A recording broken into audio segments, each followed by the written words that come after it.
Life moves pretty fast. You don't stop and look around once in a while, you could miss it.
Boy, oh boy, man, did I need a couple of these today. I don't know what we watched tonight, man. I felt like tonight was one of the most boring Friday nights that I think we've all collectively watched as far as pro wrestling is concerned. I mean, I'm still trying to figure out what was so important on SmackDown. What happened on SmackDown tonight? We got a Lumberjack match. You guys know how much I hate Lumberjack matches. Roman Reigns still doesn't have an opponent for WrestleMania Backlash. Sami Zayn continues to run away like a pussy from Drew McIntyre. And WWE needed to take their hottest act on Monday night and put them on Friday to generate any interest.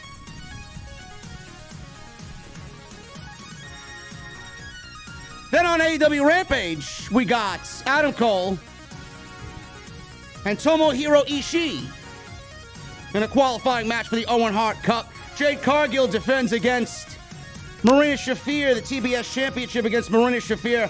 Hopefully we never see her again. And Eddie Kingston goes one-on-one with Daniel Garcia, man. I'm still trying to figure out where the excitement was tonight. Maybe it was just me, or maybe it was just Pittsburgh. I don't know. We're going to go over everything that happened on this boring Friday night, ladies and gentlemen, as we are 2 weeks away from WrestleMania Backlash. What's going on? How do I feel? You guys are going to get it all tonight on OTS. The venue is rocking and rolling as always. I got my cold beverage. And I see you guys are excited about tonight's show. I'm headed to the venue. I got one very important question for you guys before I get the hell out of here, man. You know what it is. You know what it is, man. What the fuck are you guys drinking?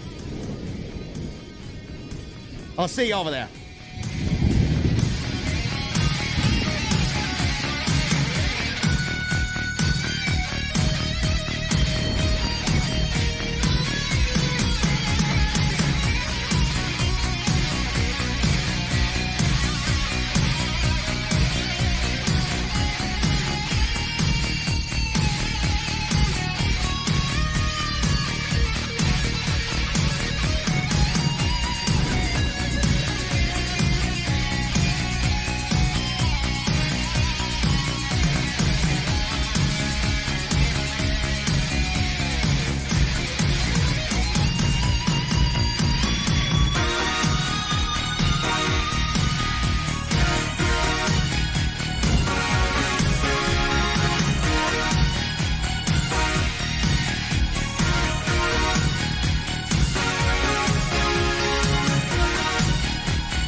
is AEW successful? Why is Tony Khan running his promotion better than Vince McMahon and Bruce Pritchard are running Monday night and Friday night? Long-term booking.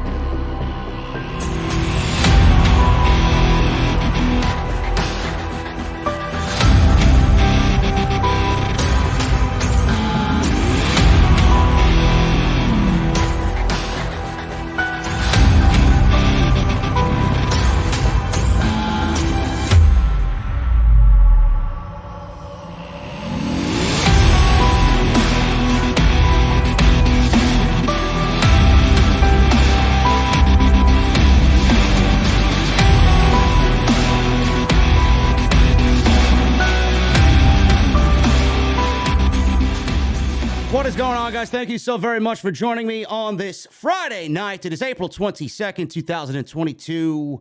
This is your SmackDown and AEW Rampage post-show. I am your host, JD from New York, as always, coming to you live from the OTS venue. Thank you guys so very much for joining me on your Friday nights, wherever you may be.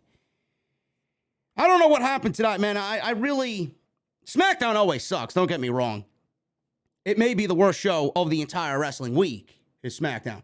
But I don't really feel anything going into this Backlash show.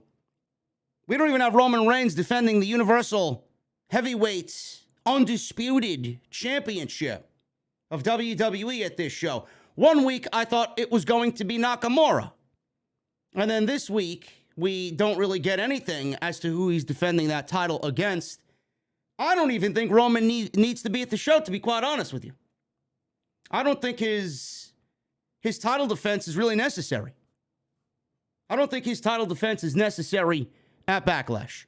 I just say give the main event to RK Bro and the Usos and unify the WWE Tag Team Championships and have that be the main event of the show. But Roman has nobody that is really worthy of defending him, or fighting him, I should say. Roman has nobody worthy to defend the titles against. But what they did do tonight is plant a seed. Now, when this seed grows into something, I don't know. But what they did tonight is plant a seed for Roman Reigns and Drew McIntyre. Whenever that's going to be, I don't know. But we got two major stadium shows coming up this summer in both Money in the Bank and SummerSlam. So WWE is already planting the seeds for Roman Reigns and Drew McIntyre sometime this summer. And no, they did not announce Roman Reigns versus Shinsuke Nakamura for Backlash. It don't even make sense. I don't even know why we bother doing it. Other than that, SmackDown really didn't have anything of note. A contract signing with Ronda Rousey and Charlotte Flair that almost put me to sleep right at the top of the show. Ronda Rousey continues to just absolutely be a complete bore on commentary or on the microphone. God forbid she does commentary. She'll put the whole fucking arena to sleep. But Ronda Rousey and what she's doing on WWE television, there is no interest in anything that she's doing, man. She don't feel like a big deal. This feud with Charlotte Flair is an absolute bust, like I predicted it would be way back when the rumors were starting that Charlotte was going to get Ronda Rousey at WrestleMania instead of Becky Lynch. Nothing that these two ladies have done have generated any buzz or any interest whatsoever. So we got a contract signing tonight. We'll go over how that went and how poor Ronda Rousey sounded on the microphone again in Albany, New York. Fuck Albany. Nothing against my fine people in New York, but Albany is a shithole. Also on tonight's show, we got a Lumberjack match with Sami Zayn and Drew McIntyre. I mean, I don't really care what's going on. This is just something to keep Drew McIntyre busy until he gets to the WWE Universal Championship match with Roman Reigns, whenever that may be. Ricochet continues to look like a loser with the Intercontinental Championship. Directionless is Ricochet. They have him feuding with Jinder fucking Mahal. I can't wait for the week that we see Jinder Mahal win the Intercontinental Championship, man. You know it's coming. You know it is coming. Sasha Banks and Naomi, they have no challenges left in the women's division for the tag team titles. So in comes Natalya, who is now on Monday and Tuesday and now Friday. So we need 3 days out of the week for Natalya. It's great. It's exactly what I want to see on my television. So we got Sasha Banks and Naomi now defending the titles against Shayna Baszler and Natalya. It's great. There's legitimately no interest in anything that's going on right now on Friday night. And the show tomorrow, or the show tonight rather, for next week is going to be taped. They taped an additional episode of SmackDown tonight after this one went off the air because WWE is going overseas to Europe, I believe, next week. And they're not going to be in the States, and they're taping SmackDown. So next week's big show with the steel cage match, Drew McIntyre and Sami Zayn, they announced, will be inside a steel cage, is going to be a taped show. On AEW Rampage, we didn't really have much of anything else going on AEW side of things. The Owen Hart Cup tournament, that was a very good match with Tomohiru Ishii and Adam Cole. Probably the best thing on the entire show. We got Adam Cole advancing to the Owen Hart tournament legitimately. So he now qualified along with Kyle O'Reilly and Samoa Joe. So it's shaping up to be one hell of a tournament with already those 3 guys involved in the tournament. And I love how Tony Khan is really bringing a sense of importance to the Owen Hart Cup matches. And I hope that continues on throughout this entire tournament. I'm very excited to see the full field. And when we get these matches on TV, how important they're going to come off on TV. But I think Tony Khan has done a absolutely beautiful job so far at making each one of these matches important. And I love the feel of everything that's going on right now at this tournament.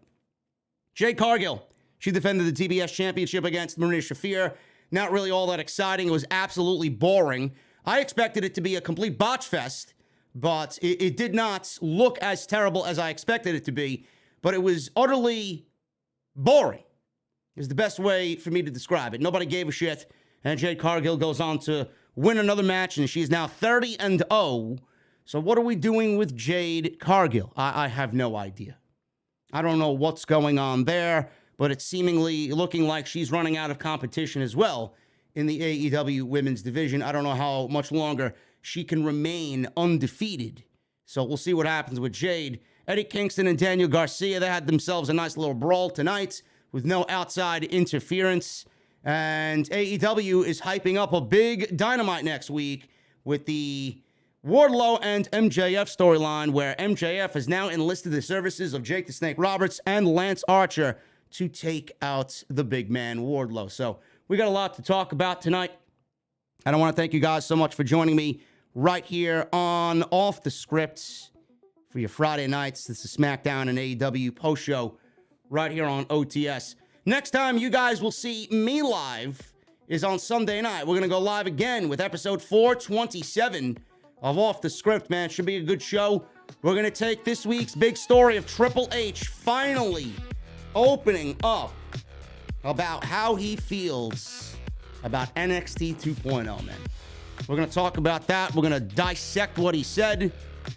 Not really surprised at what he did say this week, but I find it to be utterly disgraceful that people still think WWE changed NXT because it needed a change. No, it wasn't in need of a change. It wasn't in need of a change of anything.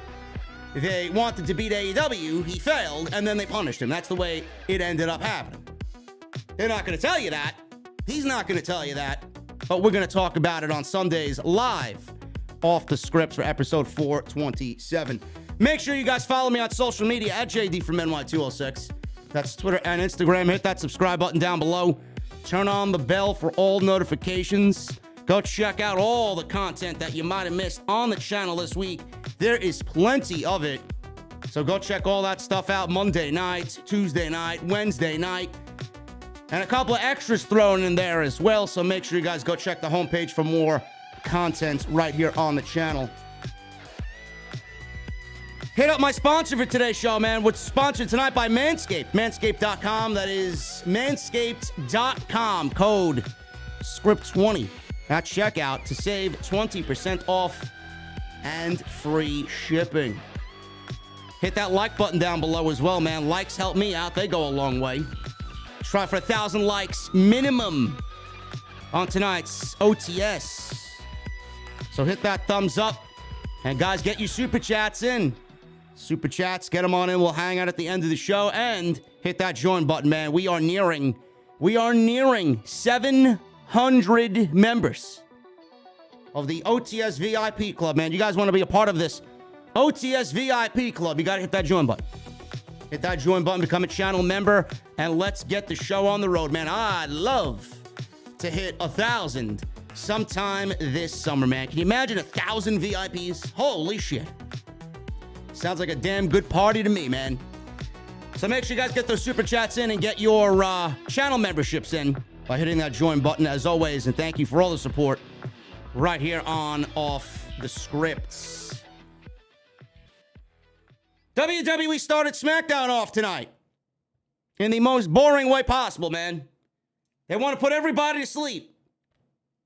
Ronda Rousey. She comes out, and we have a contract signing with Charlotte Flair for WrestleMania Backlash. I don't really get these contract signings. The match has been announced now for 2 weeks. You would think that a contract has been signed to then officially make a statement for the match and get the graphic out. I don't know why we're signing the contract after the match has already been made and planned and announced for 2 weeks now. These are the little things that bother me. They don't make sense, and I call them out on it. Why are we doing a contract signing when it's always the same shit? Seriously, contract signings are so passe, man. They are so old school. Like, WWE doesn't even do them right anymore. They don't. You're lucky to get one of these things that actually is good television. Now, I remember when Cody Rhodes was a part of a contract signing. I don't know who it was with, but I know AEW did some contract signings, and they made it a big fucking deal, man. They made it feel like a big fucking match. These contract signings in WWE always end up the same way. Sign a contract, babble back and forth, flip a table over, and all this other bullshit. It may make sense to WWE, but it certainly doesn't make sense to the smartest fucking guy in the entire community. Me. Doesn't make sense. No need for contract signing when the fucking match has already been announced and graphics have been made for the match for now 2 weeks. So Charlotte Flair is out there. I missed last week's SmackDown. I was doing the House of Glory show. Thank God I missed it. Apparently I missed Charlotte Flair beating the shit out of Drew Gulak, man. What a fucking disgrace that is, huh? What a fall from grace has Drew Gulak been. This guy has Nick Khan budget cut written all over him, man. I'm watching that segment. I didn't even bother watching SmackDown last week. I don't know. Why the fuck would I? Why would I? I see this segment on tonight's show. They did a replay of last week, and Charlotte Flair put Drew Gulak in a fucking figure eight, making him tap out. This guy, I am shocked, still has a job. And everything I'm looking at from last week's show in whatever they got Drew Gulak doing, it almost feels like they're putting him in that role. They're putting him in that role, and it seems like a role where WWE would want to embarrass you before they fucking kick you out the door. Absolutely pathetic. A world-class professional wrestler being put in a fucking figure eight by Charlotte Flair, slapped around by Charlotte Flair, and embarrassed as a backstage interviewer. Ridiculous. So, they're doing this contract signing, and Adam Pearce is out there. He's moderating the whole thing. He welcomed everybody to Friday Night SmackDown. Don't welcome me to SmackDown because I don't really give a shit. Pearce referred to Charlotte as one of the most dominant women in WWE history. Charlotte's music then hit. She comes down the aisle. She's dressed ridiculously. And Michael Cole and Pat McAfee talking up the I Quit match. It's an I Quit match at WrestleMania Backlash. They show the Drew Gulak segment. Charlotte was in the ring taunting the crowd and holding up her title. Pearce then introduced Ronda Rousey. Pearce called her a legend in her own right. Ronda Rousey is nowhere near a legend in WWE, so the word should not even be thrown around when describing Ronda Rousey. So she comes out, she's smiling, and she's shaking hands and all this other bullshit because WWE needs her to be a babyface. Even though she doesn't want to be there, she hates everybody. Ronda Rousey is smiling and shaking hands with everybody at ringside. So they're sitting down, and they're both sitting opposite of each other. And Pierce says he needs 2 signatures on the contract. He looks down on the table, and the contract is not there. Out runs Drew Gulak like a fucking geek. Drew Gulak runs out. He's got the contract in his hand.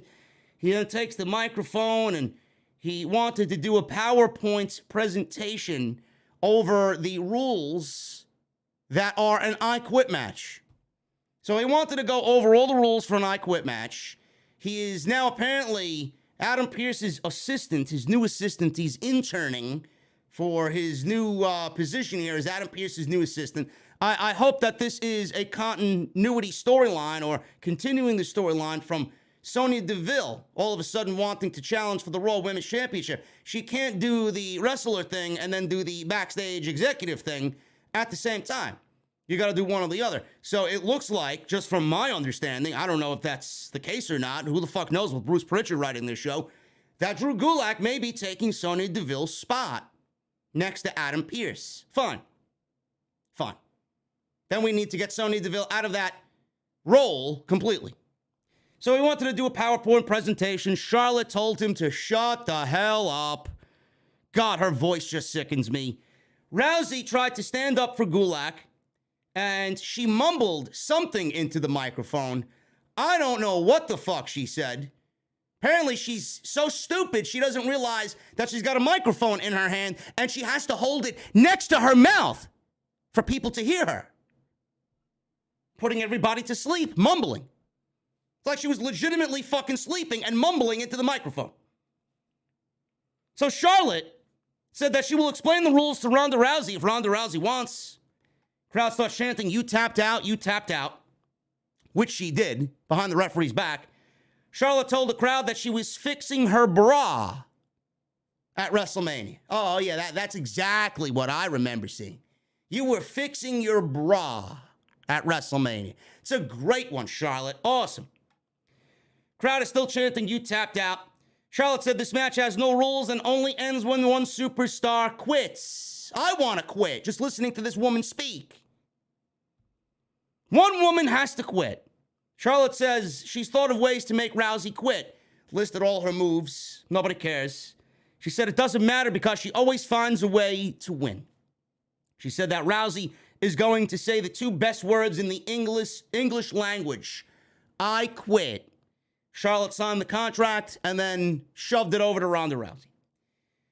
So, crowd is still taunting her. I quit. She says, I'm going to tell Ronda at Backlash, I'm going to have you say I quit. Crowd is getting all over Charlotte Flair. And she taunts the crowd some more. But I beat her at WrestleMania. I have the title. She just comes off as annoying. So, Rousey said that there won't be a referee to save you at Backlash, Charlotte. Rousey said a referee won't pull her off of Charlotte either. And I'm going to humiliate Charlotte at Backlash by forcing her to admit that Ronda Rousey is better. Charlotte then turned the table over and flipped the table over.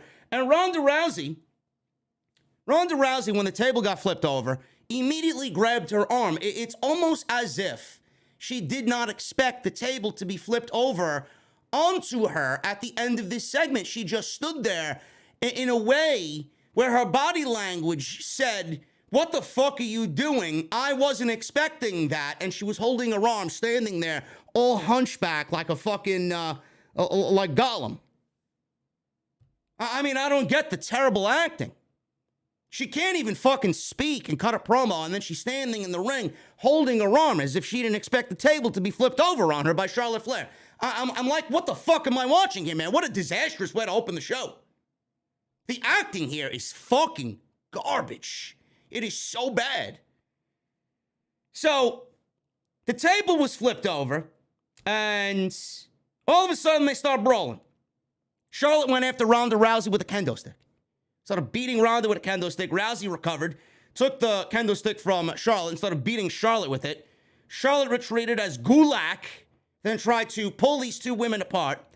And Rousey ended up giving Gulak Piper's Pit, her fallaway slam, then put Gulak in an armbar, and Ronda Rousey signed the contract on Gulak while she had him in the armbar, making Drew Gulak tap out.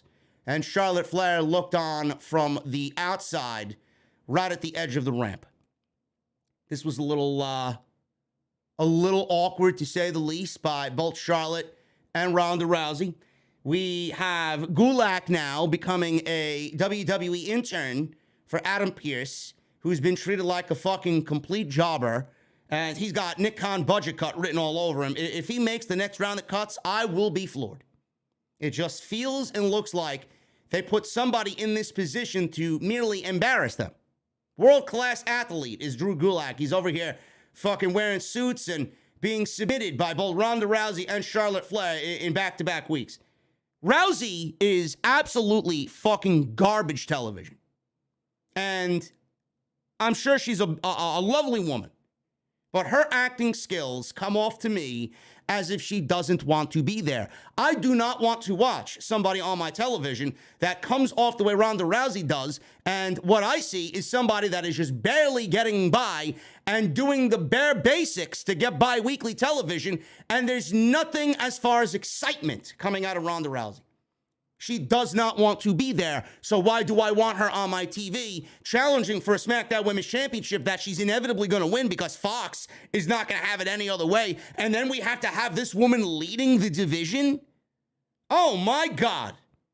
I can't stand her on television now, chasing the title. We got to have her as the champion after Backlash? Because you know she ain't losing. Charlotte got her token win when it mattered at WrestleMania, and Ronda Rousey's going to get the win at Backlash, and then the division might as well fucking fold and call it a day. Shit will be utter garbage with Ronda Rousey leading the division. It sucks with Charlotte leading the division. Can you imagine Ronda? Rousey! My God, man. I don't know if I need to fucking make myself a whole pot of coffee instead of a cup of coffee during SmackDown. I'm going to start calling Ronda Rousey the walking fucking NyQuil ad. Holy shit. She ain't Dayquil. That's the non-drowsy shit. She's the fucking NyQuil, man. The green pill, not the orange pill. Oh, my God. Merely here for a fucking paycheck, and that's all it comes off as. She don't want to be here. She don't give a fuck about the division.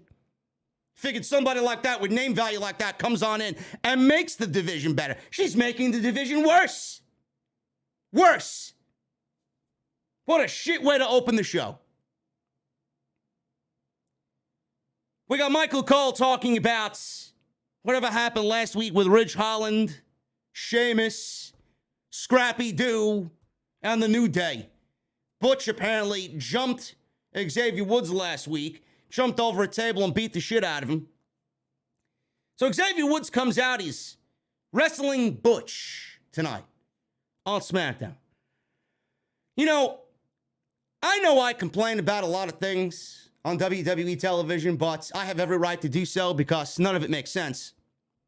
The one thing that bothers me, and this is not the first time that WWE's done something like this, when you got somebody like Butch, who is a part of an act, or a stable, or a group of guys, and Butch, who is his own man, and should have his own theme music, his own personality, his own everything.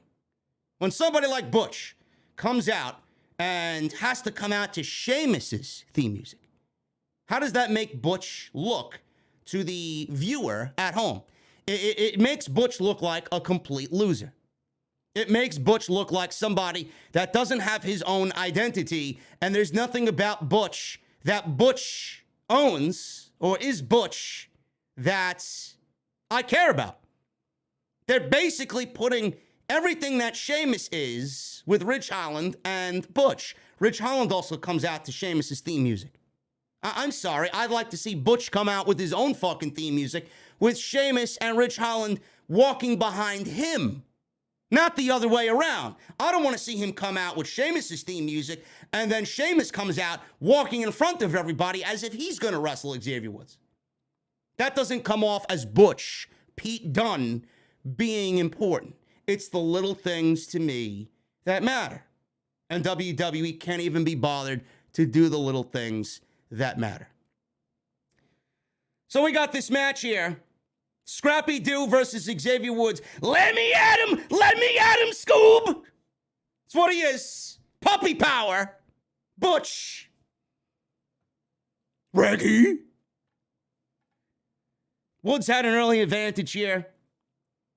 Got a knee to the face and a clothesline on Butch for a near fall. Butch fought back with some forearms and slowed the pace down, doing the joint manipulation thing. And Michael Cole even did mention joint manipulation, so it's all right. You know, Pete Dunne, Butch, has maintained that same style from NXT on the main roster, which is a great thing to say. I will say something positive about Butch. He's the same Pete Dunne that we know and loved in NXT, and he's wrestling the same way. Except in NXT, he was cool, and on Friday Night SmackDown, let me at him, Scoob! Let me at him! Bruce Prichard watches Saturday morning cartoons in his fucking extracurricular activity time at home. Recapping fucking Scooby-Doo, man. Yeah, we're gonna put you with Sheamus and Rich Holland, and we're gonna give you the Scrappy-Doo shtick. Dressing like somebody from 1930s, Boston, Massachusetts, man, when the Irish Mafia ran rampant in Boston. Because that's what they look like. So, forearms, joint manipulation, slowing the pace down. He worked over Woods' arm, stomped on his elbow. Woods tried fighting back. Butch grabbed his face and threw him into the corner. Woods recovered and sent Butch to the floor. Followed up with a drop kick that sent Butch into the announce table. Holland and Sheamus got in Woods' face. Kofi Kingston comes over and backs up Woods. Butch took advantage, jumped off the steel steps in between both Sheamus and Ridge Holland, and clothesline Xavier Woods down to the mat on the outside. So we go to commercial break, and then we come back from commercial break. Butch is still in control. He's working over Woods' arm, continuing the joint manipulation. Woods fought back with some forearms and some chops. Butch then recovered, hit a release German suplex, goes for a cover, gets a 2 count.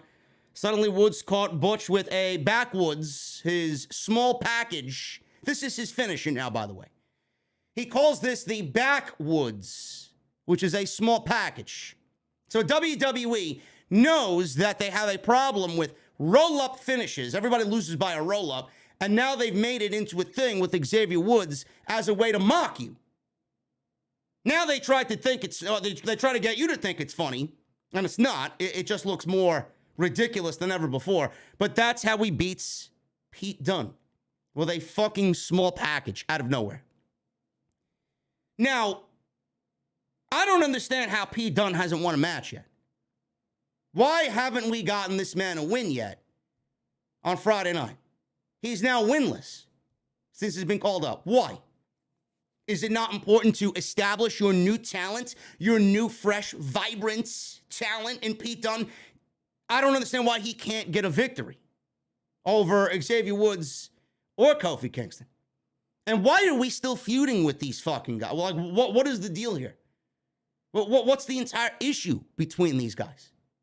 How can I look at this match and say anything positive about it when the entirety of their program to me is one big question mark? Why the fuck are they fighting? Why the fuck are they fighting? It legitimately is a fucking rerun every single week with Friday Night SmackDown. I don't know why they're feuding. I don't know why the fuck I'd care. What is the importance of these two guys in the ring together tonight? What's on the line? Why is it so important? I don't understand it.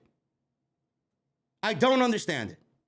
Butch is now winless on SmackDown. Hasn't won a goddamn match yet. After the match, Butch was furious. He jumped out of the ring. He attacked the security guard right in the front row. And Sheamus and Holland tried to convince him to come back. He walked off through the crowd and never came back. It's exactly what I'd do if I'm Pete Dunne. Get the fuck out of here. Shit is awful. He is great, but this shit is fucking downright awful. We go from Butch and Woods to another loser, another couple of losers, in Ricochet and Aaliyah. Yes, Aaliyah. She can't be bothered by wrestling on the show. They have her in ridiculous backstage segments. not doing anything, talking to another loser in catering, Ricochet. So Ricochet's in the back with Aaliyah. Aaliyah said that his match with Jinder Mahal last week was incredible. Incredible. Was it incredible, guys? Was Ricochet versus Jinder Mahal a 5-star classic that I didn't even bother to go and watch the amazing match that these two had, man? Jinder Mahal, in my language, means pick up the remote control and change the channel. I'm sure it was great. Aaliyah ran down the men that Ricochet's beaten since becoming the Intercontinental Champion. Jinder Mahal, he beats Los Lotharios. Who else did he beat? Sami Zayn, right? Everybody says, no, it wasn't a good match. Incredible. Fuck out of here. So he's beat all these guys, a bunch of nobodies. And Ricochet said he'll take on all challengers and he wants to be one of the great IC champions. Oh, man, Ricochet, bro, you should be a fucking comedian, man. You should really be a comedian, man. Well, you should go fucking take tips from Dolph Ziggler, man. You want to be one of the greatest intercontinental champions of all time? That doesn't exist in modern day WWE. Do you know who writes this show? The man that writes this show hates the Intercontinental title. He wants to be one of the greatest intercontinental champions of all time. Oh, man. Man, I love these guys, man. They got fucking second careers waiting for them in the fucking comedy shop. So, Jinder Mahal and Shanky walk up, and they interrupt this riveting conversation by Ricochet and Aaliyah. They taunt Ricochet. Shanky then challenged Ricochet to a match. Ricochet accepted. Mahal looked at Shanky like he did something wrong as Shanky stared at Ricochet. Yes, I can't wait to watch this unbelievable fucking showdown next week with Ricochet versus Shanky. Oh, man. Holy shit. Let me get my beverages on ice now. 7 days in advance. Fucking ridiculous. Jinder Mahal, I'm telling you right now, man, Jinder Mahal is going to eventually become the Intercontinental Champion. Watch. Guarantee it. Remember in 2017, it was at Backlash, the very same fucking show, that he beat Randy Orton to win the WWE Championship. I am predicting right now we get Mahal versus Ricochet at Backlash, and Mahal wins the Intercontinental Championship 5 years later after he almost single-handedly destroyed SmackDown by winning the WWE title. Guarantee it. That's my prediction for WrestleMania Backlash this year with Jinder Mahal and Ricochet for the IC title. We got Ludwig Kaiser. He's out there, man. Ordering number 4 on the deli menu is Ludwig Kaiser, man. Holy shit. No lettuce and tomato, man. Spicy mustard, please. And some provolone on that one. Ludwig Kaiser. Got this spotlight on him. He introduced Gunther. Kaiser said that Gunther will stop at nothing to hold up the integrity of this great sport. Gunther's music hit, made his entrance. He walks down the aisle to absolutely no reaction whatsoever. None. Gunther is already a failure on the main roster. I just want you guys to be very well aware of that. This guy is not transitioning well to the main roster at all on Friday night. And I'll tell you why in a second. So he makes his way down to the ring. He is in this match. The fact that they're giving him job matches is fine. Let's see what he's got. Maybe 1 week he'll pop the fucking crowd here. He worked against Teddy Goodz. This is one of Joe Cronin's boys, Teddy Goodz. Teddy Goodz is actually a very good professional wrestler. So congratulations to him finally making the big leagues here at Teddy Goodz. So he's in this match with Gunther. He gets absolutely fucking destroyed. Gunther takes him down immediately with a big boot. Goodz went for a drop kick. Gunther swatted him away, hit the big boot. Gunther tossed Goodz into the corner and chopped away at him. This guy got chopped into oblivion, and the crowd didn't fucking make a single peep. Not at all for anything that Gunther was doing. So Goodz, after the chop, fell to the apron. Gunther suplexed him back to the inside of the ring. He had another big chop on Teddy Goodz. Kaiser then was at ringside clapping because he was enjoying this carnage that Gunther was giving Goodz. Gunther hit another chop and then slammed Goodz down to the mat and posed. Gunther then chopped Goodz on the back, locked in a sleeper, followed by a power bomb, rolled him up, 1, 2, 3, and that was it. Gunther wins in 2 minutes. Now, I don't know if Albany, New York is like everybody else, or these arenas are like everybody else where WWE goes and travels to weekly. You know, I'm surprised we haven't heard the Walter chants. If the dumb NXT 2.0 marks at the Performance Center can continuously chant, Walter, don't you think that other people around the United States in much larger venues should be chanting, Walter? Or did Kevin Dunn already have the mute button on lock for when Walter chants start chiming in everywhere, all over across the United States on WWE television? Haven't heard one single Walter chant since he's been on television yet. This guy's not transitioning well to the main roster at all, man. You know, there's just something about these foreign gimmicks that don't work in WWE. And this is their fault. This is their fault. This guy should not be as ice cold as he is right now. This is what happens when WWE doesn't plan and prepare well enough for incoming talent. There is absolutely no fucking reason why Walter should not be with Marcel Bartel and Fabian Eichner. There's no reason why they have to start off the way that they're starting off now by winning job matches. Walter does not need job matches. He doesn't. Get this guy in a major fucking program stat. I don't know why this guy didn't come out and bring his boys fucking months ago and track down the Bloodline or track down the New Day or go after Big E. I don't get it. You bring them in, and you don't even bring all of them in. Fabian Eichner's fucking somewhere. I don't know where the fuck he is. Marcel Bartel gets his fucking name changed. His last name is fucking, Ludwig Kaiser. I'm not ordering a fucking Knish at the goddamn deli. Ludwig Kaiser. What the fuck is a Ludwig Kaiser, okay? And I love me some potato Knishes, man. Don't get me wrong. But this shit is fucking lame. You change their theme music, you change their names, their presentation is terrible, nobody gives a shit about them, and you're putting them in fucking job matches.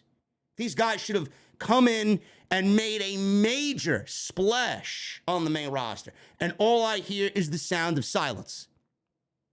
If he got a reaction, it's one thing. Booed, one thing. But he's got no reaction. The sound of silence is the fucking death of you on WWE television, man. And this is only 2 weeks. This is only 2 weeks, I know. But all I need is 2 weeks. If the crowd reaction is that dead for somebody as good as Walter, I don't see anything coming of this run for him and Marcel Bartel. It's fucking sad. It really is sad. And the thing is, WWE has this thing where, you know, they take, you know, Sangha. If you guys watch NXT, well, Grayson Waller's Sangha, they shoot from the floor up and pretend this guy's like fucking 10 feet tall. They do the same thing with Omos on Monday Night Raw. Walter is 6'4", 260 pounds. This guy is as big as they come in WWE. And because the way WWE has treated guys like Omos and guys that size, you look at a guy like Walter, and he doesn't even compare. They should be shooting Walter like that. This guy's a fucking skyscraper. 6'4". Like, what are you doing, man? What are you doing? A complete shit show. They don't know how to handle talent. They don't know how to creatively book talent. This guy should have been in something huge, making a big splash. He's on fucking SmackDown doing job matches, and nobody gives a shit, man. It really is just sad. Matt Riddle and Randy Orton, they were in the back. Riddle says he's going to hit Jey with something even sicker than what he used on Jimmy Uso. Riddle says he's happy to be on SmackDown to see his blue brothers. Drew McIntyre then comes out of nowhere. Riddle said that he signed himself and Orton up to be Lumberjacks in McIntyre's match with Sami Zayn later. Riddle told Orton not to worry. He doesn't have to wear flannel. McIntyre, because Lumberjacks wear flannel. McIntyre said that anyone that stands up to the bloodline is fine with him. Orton said that he and McIntyre are all good. seeing what happened to them a few years back as they were feuding over the WWE title. They all walked off. Sami Zayn was lurking in the background, spying on them, eavesdropping on their conversation. So like a little rat, Sami Zayn goes back and tells Roman Reigns exactly what these guys were talking about. RK Bro versus the Usos is going to be something I'm looking forward to at the pay-per-view. The thing is, and a lot of people never understood why I wanted the brand split to end so badly or merge the tag team division so badly. You do realize, look at what they're doing. Now, granted, Riddle versus Jey Uso tonight was a very good match. Probably the best thing on the entire show. But WWE has this thing where they book tag team feuds and they take these random singles matches with all four guys in both of these teams, and they give you singles matches that eventually lead to the big tag team match at the pay-per-view. This is a rinse and repeat formula for WWE that I've been complaining about for the last 7 fucking years. I am so sick and tired of it. And I honestly have a feeling that even when they merge the tag team divisions and they unify these titles, I don't think that mentality is going to change at all. I mean, who are the tag teams on WWE television that really are stable enough to be in that division? Street Profits, the Alpha Academy, RK Bro, they're not going to be together for all that much longer. I do think that they eventually split this year, and a heel turn for Randy Orton's going to happen. That's 3 teams right there. One of them is not even a real fucking tag team. You got the Viking Raiders, they're dead. Los Lotharios, they're dead. Who else is there? Where is their tag team division? I don't know. But WWE always, they always do the same thing. Singles matches, singles matches, singles matches with all 4 of these guys, and then we get the tag team match at the pay-per-view. That's not a tag team division. You're going to need more than 5 fucking teams for WWE or in WWE to call this an actual division. AEW has how many fucking tag teams? You don't see singles matches with their fucking tag teams every fucking week. It's a disease. It is a mentality that I don't see a lot of people complaining about, and I'm sick and tired of it. I'm sick and tired of it. You got the fucking shills who just bend over backwards and take whatever WWE gives them, and nobody complains about this. I've been complaining about this for 7 fucking years, and the sad thing is, when we merge the fucking titles, it's going to be the same fucking thing. Nothing's going to change. Nothing will change. Zaya Li. She was in the back. Finally makes another TV appearance, man. Somebody thought she was stuck in catering. I thought she was stuck in catering for the remainder of her fucking WWE run. She said she was the protector. But she's out there and she hasn't seen anyone worthy of her protection. So now she protects herself. So let me get this straight, Bruce. Let me get this straight. You wasted how much on the company's budget to produce these vignettes for Zaya Li, right? To produce these vignettes for Zaya Li, these fucking nicely drawn vignettes for Zaya Li, giving her a backstory about her being the protector and what she meant to her family growing up, and her being the first Chinese-born woman to wrestle for WWE. Only to drop the entire fucking act and drop the protector gimmick and now have her say, I'm protecting myself because I don't find anybody worthy in WWE of protecting. So you wasted weeks of our TV time for this gimmick to ultimately drop the gimmick and then have her just go out there and not protect anybody. It's unbelievable. It is absolutely unbelievable, man. The fucking indecision and the indecisiveness of this fucking company. It is mind-boggling. This woman is going nowhere. I said it from day one. She's going nowhere. What are you protecting yourself from? You can't protect yourself from WWE's creative writing. What do you know where you work? You're going to protect yourself from what? Burial? By Bruce? Another fucking comedian on this show, man. What are you protecting yourself from? Holy shit. Catering, I heard there's a lot of protection in catering, man. I don't know why you need protection there. That may be the safest place in the entire fucking company. Protecting. The fuck is she gonna be protecting? Or what is she gonna protect herself from?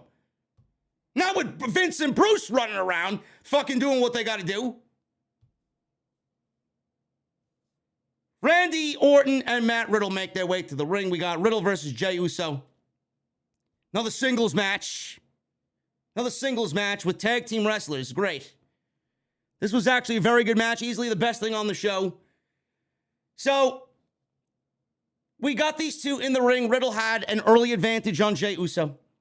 Took over with some forearm shots. He then took it to Riddle did Uso with some hard chops against the ropes. Riddle fought back. Jey rolled out to the floor. Jey regained control and gave Riddle a back suplex on the announce desk to mock Randy Orton. So after the suplex on the announce desk, he pointed at Orton, mocked Orton. Jey and Riddle traded forearms now in the middle of the ring. Riddle rocked Jey with a Pele kick, some forearms, a suplex. Jey took control back when Riddle missed a Broton. Riddle fought back with the final flash knee. He went for the floating bro. He goes for the cover and only gets a 2 count. Riddle hit a draping DDT on Jey. And Orton gave Jimmy a back suplex on the announce desk. So he got his revenge, but on the other Uso. So Riddle went for the RKO. Jey avoided it. He hit a pop-up neck breaker. Riddle fought back with a running knee. Jey hit a super kick. Jey hit the Uso splash, but Riddle got the knees up. And he rolled up Jey for the 1, 2, 3. And Randy Orton was hilarious here. He got in the ring and was celebrating because he helped aid Riddle on the outside. And he gets in the ring. He starts celebrating before the match was even fucking officially over, which was hilarious. And the crowd went crazy when Riddle got the 1, 2, 3 and the roll-up on Jey Uso for the victory. So that makes Riddle beating Jimmy and Jey Uso. So you can pretty much guarantee that the Usos are walking out of Backlash as the unified WWE Tag Team Champions. RK Bro is finished. I don't know if this is going to lead to their breakup. I don't know what's going to happen after the fact, but I do think this year we somehow get Randy Orton and Matt Riddle in a singles feud, and Orton turns on Riddle. I think it really should be the next phase in the Orton and Riddle of them working together. I really do think that would probably be best, and I'm ready for Matt Riddle to make a big splash as a singles guy. WWE, though, has to fix their tag team division, man. You can't be breaking up RK Bro if you don't have another team ready to take their spot on the main roster, which right now the tag team division in WWE is just as bad as anything else on WWE television. It may actually be the weakest part of the entire company is their tag team division. It's never been a strong suit.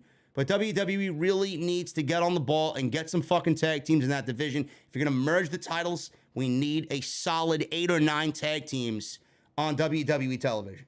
4 is not going to cut it. We got Sasha Banks and Naomi.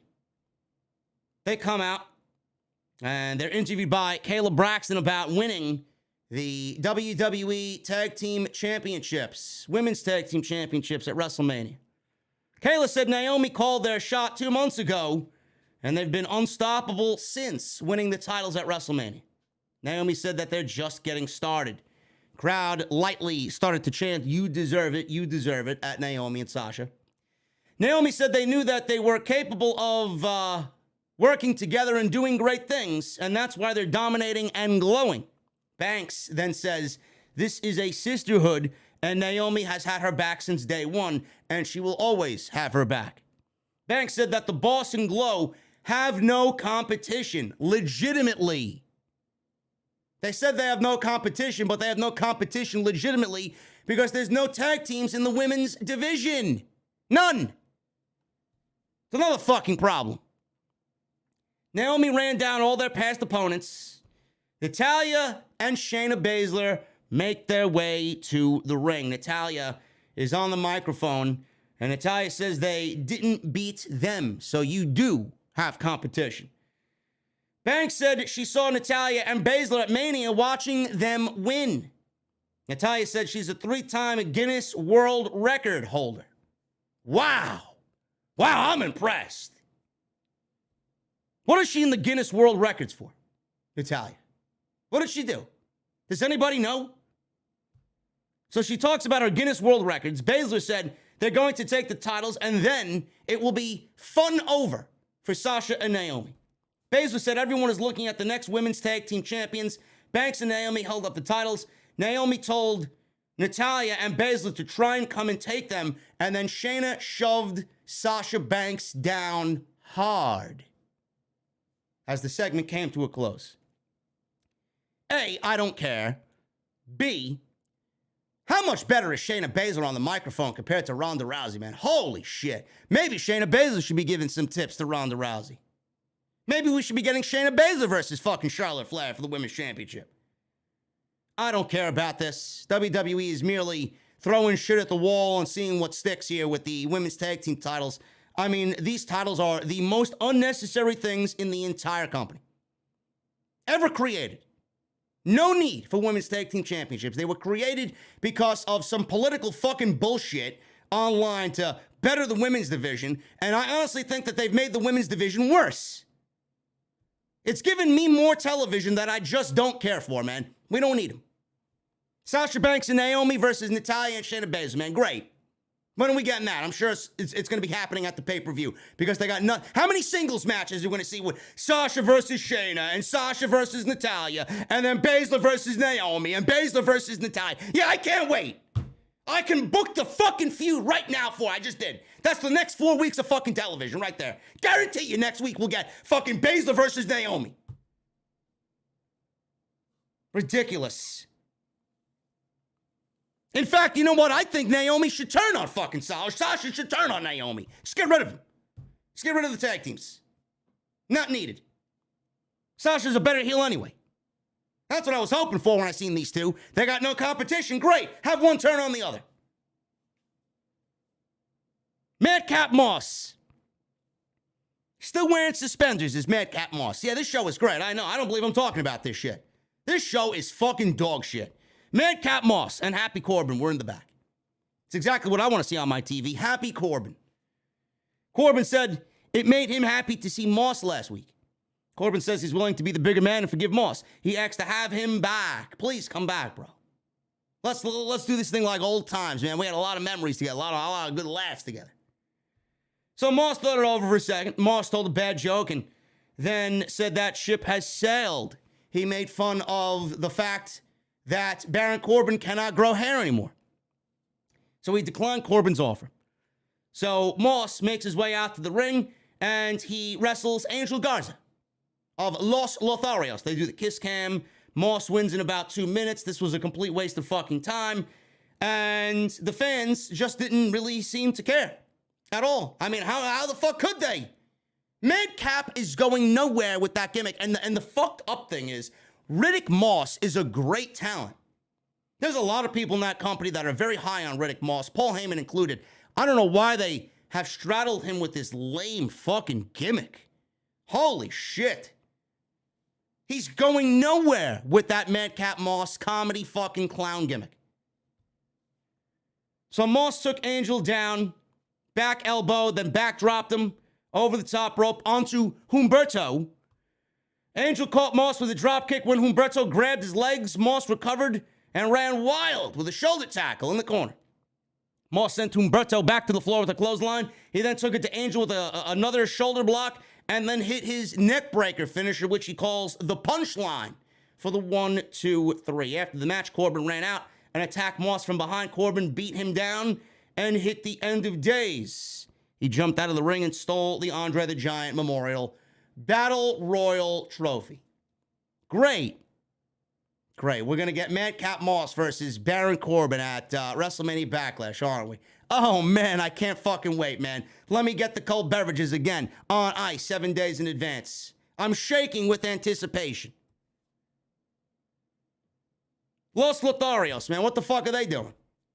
Seriously, they could have made this team into a massive threat in the tag team division, and they come off as two fucking jobbers. Two jobbers does Humberto Carrillo and Angel Garza look like, man. It's fucking sad. They should be one of the best tag teams in the entire company just based off the body of work that both guys do and have. I don't get it. I just don't get it. They had a vignette about Raquel Rodriguez. Raquel Rodriguez from NXT. She's getting called up to SmackDown, and she's going to be making her in-ring debut next week. They showed footage and highlights of her time in NXT. And Raquel Gonzalez actually addressed her, or Rodriguez, addressed her name change. On the main roster, she was speaking with Cage Side Seats. And she explained why she's okay with the name change. She says this, and I quote, and this answer to the question comes off as if she just needed to give an answer, and it almost sounds like she didn't really know why they changed her name, and most likely would have preferred to keep her old name instead of go with a new one. She says this, and I quote, they basically said, hey, you're getting a name change, and this is it. I was like, cool, that's fine. I really had no big arguments with that at all. It was just a simple little switch. It's funny. I was joking with Rhea Ripley last Friday because she was actually at SmackDown, and her initials are RR, Rhea Ripley. And we've always joked about being a tag team, and we had our feud in NXT. Well, now my initials are RR, Raquel Rodriguez. So it kind of just feels like it was meant to be, so I'm okay with it. We're starting to think of new tag names. Let me tell you something, honey. Rhea Ripley, does not need to be in another fucking tag team, okay? Number one. Number two, the name change is ridiculous. It really is ridiculous. Who is Raquel Rodriguez, man? It doesn't even have a nice ring to it. Raquel Gonzalez. I don't get the name for a name change, man. I don't really understand it. There's no way anybody can convince me that these people wrestled in NXT for as long as they did. She already underwent a name change. She was Reina Gonzalez. Then they changed her to Raquel Gonzalez, and now she's Raquel Rodriguez. This is the simple thing that will kill an act dead before they even get started. And I don't know what they're doing with her, man. Remember, she was like a fucking badass. I don't know who she is anymore. I really don't know who she is. She came out, she looked badass. People were comparing her to Chyna back when she was doing her thing in NXT. Now she looks like she's fucking ready for the model walkway. What did they do? I don't get it. I don't really get it, man. Another NXT call-up that I'm not excited about is Raquel Gonzalez Rodriguez. So, Sami Zayn, he approached Roman Reigns' locker room. We're nearing the end of the show here, thank God. Sami Zayn approached Roman Reigns' locker room and considered knocking in Roman Reigns' locker room. Jey was making excuses for him losing to Riddle earlier in the evening. So, Jey says it won't happen again. Heyman says there's a guest to see Reigns. Heyman said that it's Sami Zayn. Zayn entered the locker room. He said he acknowledges Reigns and that he's a big fan of Roman. Zayn says that Reigns is the head of the table, no question. Sami called himself the locker room leader, and he sees and hears everything going on. Zayn told Reigns that McIntyre was getting chummy with RK Bro. Zayn said that RK Bro are going to be Lumberjacks in his match.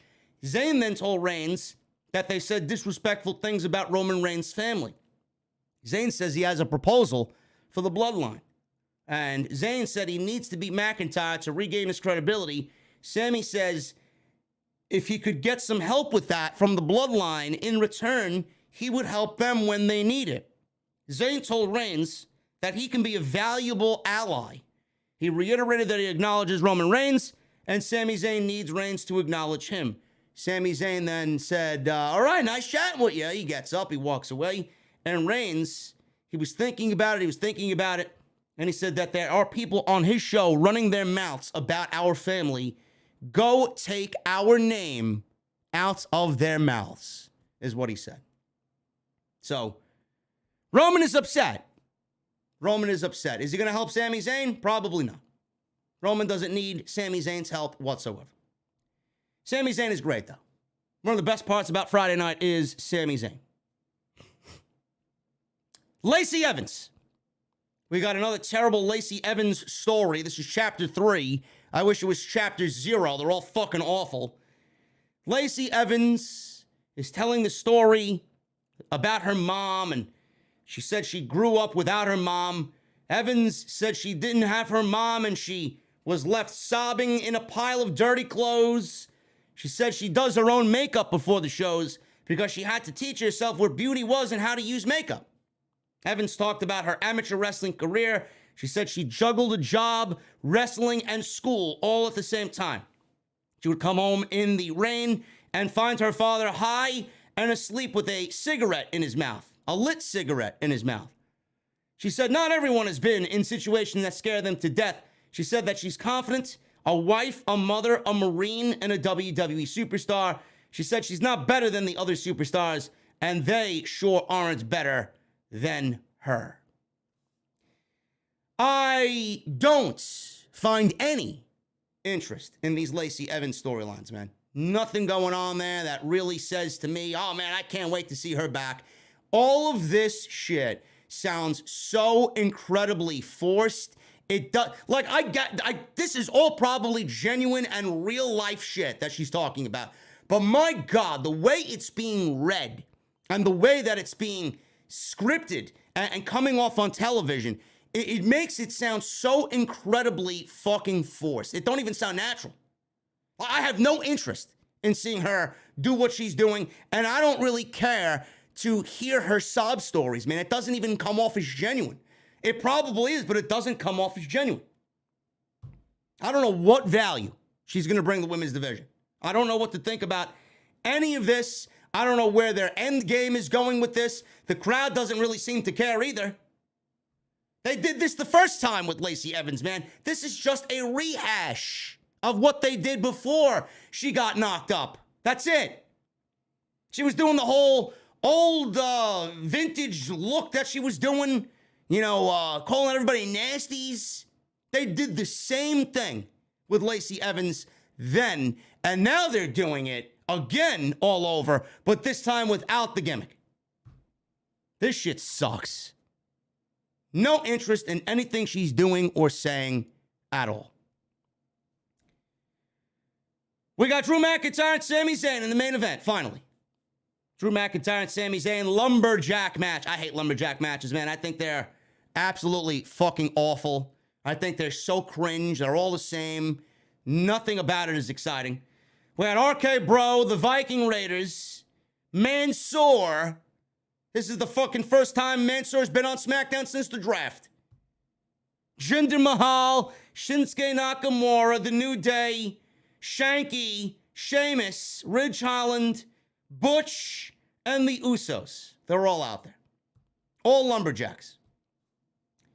McIntyre and Zayn were having a decent match. The finish was kind of lame because even in a Lumberjack match, Sami Zayn still ran away.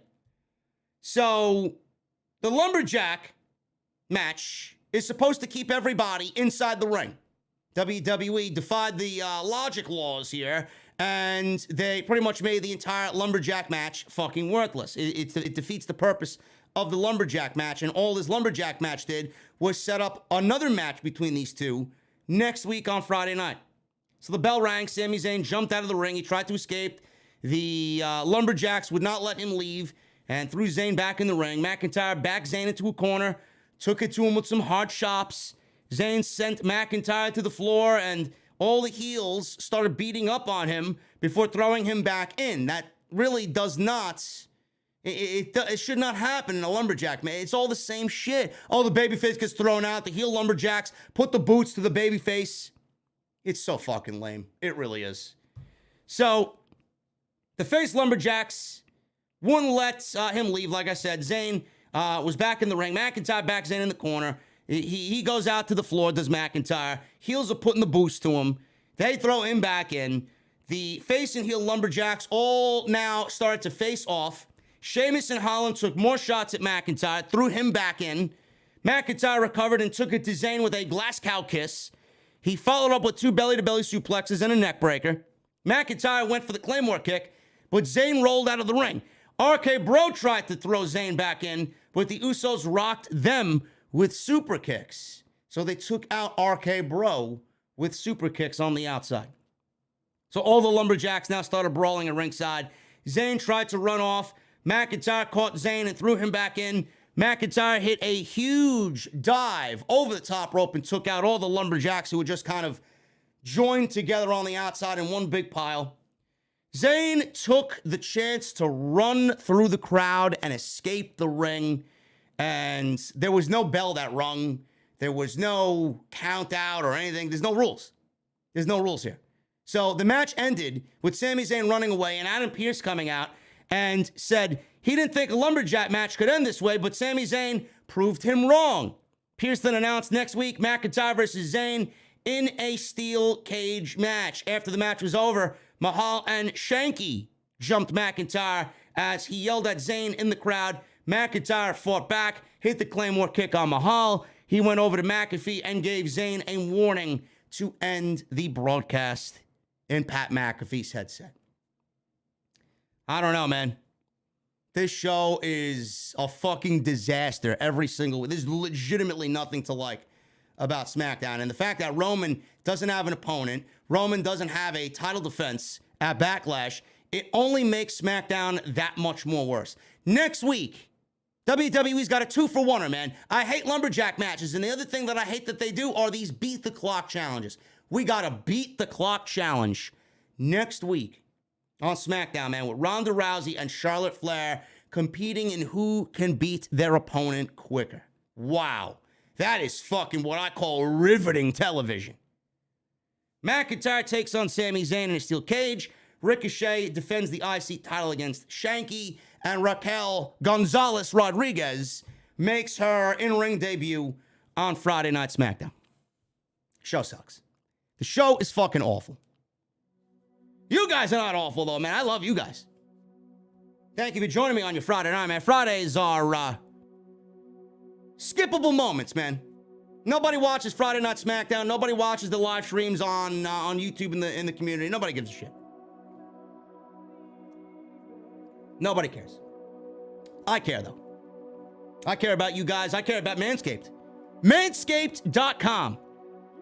They're sponsoring the show tonight. I want to thank my great friends over at Manscaped, man. Guys, spring is on its way. It's time for that spring cleaning. The carpets need cleaning, the drapes need dusting, and your lawn needs mowing. Spring is about to spring up. And the global leaders in below-the-waist grooming have the best tools for cleaning aisle 5 in your pants. It's time to clear out that winter bush and join the 4 million men worldwide who trust Manscaped by going to manscaped.com. 20% off when you guys use that code SCRIPT20. 20% off and free shipping, man. Manscaped and the Manscaped Performance Package 4.0 is the only tool you guys need to keep your boys looking and smelling like fresh tulips in the springtime, man. To start off your spring cleaning, use Manscaped's Lawnmower 4.0 trimmer. You're always going to get the precise shave you want, and it's waterproof as well, man. No need to worry about watering your grass with this tool. Equipped with the LED light that it comes with, you guys know it'll be a major asset to the new shower routine. Clear your holes and smell the spring air with the Weed Whacker. This is a nose and ear hair trimmer with skin-safe technology that helps prevent nicks, snags, and tugs in those delicate holes. And then after clearing your nose, make sure you get rid of that foul ball smell with Manscaped's Crop Preserver and Crop Reviver, man. Awesome stuff. You're going to finish off your grooming routine with the Plow 2.0. It's the perfect razor for the finest shave on your face. Because if you're using the Lawnmower 4.0 on your balls and your face, you're doing it all wrong, guys. You're doing it all wrong. Also, April, the month of April, is Testicular Cancer Awareness Month. Manscaped has partnered with the Testicular Cancer Society to bring awareness to testicular cancer, men's health, and early cancer detection. Manscaped is committed to raising awareness for the most common form of cancer in men ages 15 to 35 and giving support for fighters, survivors, families, all impacted by testicular cancer as part of their We Save Balls initiative. If you guys needed any more reason to purchase Manscaped this month, there you go. 20% off, free shipping, manscaped.com. That is code SCRIPT20, and I want to thank Manscaped for once again sponsoring Off The Script right here for the SmackDown and AEW Rampage post show on Friday night. We're going to run through this Rampage review pretty quick, man. Rampage, 4 matches deep. We had the Adam Cole versus Tomohiru Ishii Owen Hart Cup qualifying match. Easily the best thing on the show tonight. And Adam Cole defeated Tomohiru Ishii in about 11 minutes to qualify for the Owen Hart Cup. That makes Adam Cole, Kyle O'Reilly, and Samoa Joe so far, I believe, as the men who have advanced to the Owen Hart Cup. On Wednesday, we're going to get Dax Harwood of FTR versus Cash Wheeler of FTR. So both these guys, the Ring of Honor Tag Team Champions, FTR, are going to be battling one-on-one for the right to get into this tournament, man. I love it. I love it. But Adam Cole, man, I think he's got a great shot of winning the tournament, and there's going to be a lot of great potential matchups for Adam Cole and anybody that's in that tournament, man. It just feels like it's going to be a big deal. I got to commend Tony Khan, man, for giving all of these first of all, for doing qualifying matches. You don't really see anybody doing qualifying matches in WWE. This would have been 8 fucking people like their shit King of the Ring tournament last year. 8 random fucking people just chosen to be in a goddamn tournament. No rhyme or reason why they're there. They chose names out of a hat. And Tony Khan here is doing qualifying matches to make it all seem important instead of just picking random fucking names. You got to earn your way in. So I got to commend him for taking the Owen Hart Cup, and I hope that this is a yearly thing, taking the Owen Hart Cup and really making it feel important. I love when a tournament comes off as important, man. Tournaments are some of my most favorite things on wrestling TV. I think a tournament is a great way to build a new established star. And it's a great way to bring, I would say, a level of competition to the show that it might be missing. And I feel like with this and the meaning of this, everybody's going to want to be involved and everybody's going to put their best foot forward, because not only is it the first year of the Owen Hart Cup tournament, it's Owen Hart. And everybody's going to want to be a part of that because of how influential he was to them and their career. So I love everything about this so far, and I can't wait for the tournament to actually officially kick off on AEW television. So Adam Cole and Tomohiru Ishii, man, they got no entrances. The entrances, I don't know why AEW does this. They do the entrances for 4 minutes on YouTube. I don't really get why they do that. I don't want to be without an Adam Cole entrance because I like it. So they had the entrances on YouTube, and when Rampage started, right then, the bell rung, and we get right into the match. So we got a shoulder tackle sending Cole flying out of the ring. Ishii is a monster of a man. He is built like a fucking house, is Ishii. Cole drove Ishii into the corner with some kicks. And Cole, he stopped to do bay-bay to the crowd. Ishii got angry, and he dropped him with a huge knife-edge chop. So we're outside to the floor now. Cole ducked a clothesline, causing Ishii to hit the steel post instead. Cole sent Ishii into the ring, or ring barricade rather, then tossed him back into the ring, and he was putting the boots to him in the ring. Cole drove a knee into Ishii's back, worked a chin lock, slowing the match down a little bit. Cole followed up with a nice-looking neck breaker. He then tried slapping Ishii around a bit, but that was a mistake and only angered the big man. He no-sold-did Ishii a series of forearms. He was almost walking into Adam Cole forearms. Ishii then dropped Cole with a single forearm, caught Cole with a spinning power slam. He then hit a backdrop suplex, went for a cover, and got a near fall. Cole hit the Ushigoroshi on Ishii, and he then fights back, does Ishii, hits a delayed superplex for a near fall. Cole dodged a sliding lariat, hit a super kick on Ishii. Cole went to lower the boom, but Ishii ducked and hit the sliding lariat anyway. He goes for a cover, he gets a near fall. Ishii went for a brainbuster. Cole countered it with a brainbuster of his own. Cole went for the Panama Sunrise, but Ishii avoided that and hit an enziguri. So at this point in the match, both guys are down, and Ishii made it to his feet first. He gets up, he hits Cole with a headbutt. Cole came back with a super kick. Ishii flattened Cole with a clothesline. Jay White, Switchblade Jay White, walks down. He attacks Rocky Romero, who's outside in Ishii's corner with Orange Cassidy. He threw Romero into the ringside steps to Jay White. This distracted Ishii, and this allowed Cole to hit Ishii with a low blow. Cole then lowered the boom and he got the 1, 2, 3, and Adam Cole advances in the Owen Hart Cup Foundation Tournament. Awesome. Very good match. Crowd was kind of dead, to be fair. I don't know why. It looked like they were incredibly drained from the show. I thought this was going to be a lot louder than it was for Ishii and Adam Cole to really, especially after the announcement of Forbidden Door on Wednesday, you would think that the crowd would have been a lot louder for this match. They were not. But the match was enjoyable and the match was entertaining, man. I liked what I saw. Adam Cole advances and he gets the Forbidden Door feel of this whole announcement kicked off on Rampage tonight. And we got Adam Cole advancing in the tournament. Excellent match between these two guys. Jericho and the Jericho Appreciation Society. They're not allowed in the building tonight. Eddie Kingston and Daniel Garcia are going to be doing their thing on their own. So AEW security threw Jericho and his Appreciation Society out of the building, except for Danny Garcia, who obviously is wrestling Eddie Kingston tonight. Jericho's filing a complaint with HR over this. Danny Garcia told Jericho, it's all right, leave the building. I'm going to handle this on my own. I'm promising you I'm going to win, and I'm going to beat Eddie Kingston because he is a sports entertainer. Hook. Of all the weeks we've seen Hook, the man known as Hook, he finally speaks.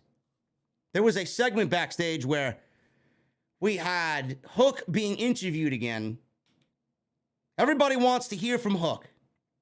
Danhausen, he turns the corner as the interviewer is asking him a question, and Danhausen is standing there with a bag of potato chips, and he's dumping the chips on the floor, and he's stepping and destroying all the potato chips. And he's mentioning something about his potato chips having magical powers. These chips of yours, take that, your powerful potato chips. So Hook backs Danhausen into a wall, and you wanted my attention? You got it. Hook speaks for the first time. Everybody was excited about this man speaking finally on AEW television, man. People popped on the internet for Hook actually saying words out of his mouth. It's crazy. It's crazy, man, that popped people on social media. The lore and the overall fucking vibe of Hook, man, it's crazy. It's crazy. Him and his fucking crazy hair. Gotta love it. Lance Archer, this guy absolutely destroyed Serpentico tonight because he's being paid a lot of money to take out Wardlow, so he had to destroy poor old Serpentico. He tried a tope suicida before the bell, and that went as you'd expect. He did not even phase the big man, Lance Archer. A suplex, and everybody dies. Finished Serpentico off. And after the match, or the blackout, I believe he calls it. After the match, Archer chokeslams Serpentico not once, twice, 3 times. He was going to go for a 4th time. He was mocking Wardlow and the Powerbomb Symphony. Shawn Spears was on commentary during this match.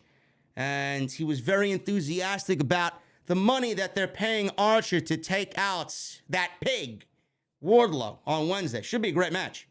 Very much looking forward to the next chapter in this Wardlow MJF saga, man. It's going to be a great match with Wardlow and Lance Archer. So he did not do the 4th chokeslam. He said, fuck this shit. I'm not popping you fans. You want to see a 4th chokeslam? You're going to watch me on Dynamite Wednesday and watch me do it to Wardlow.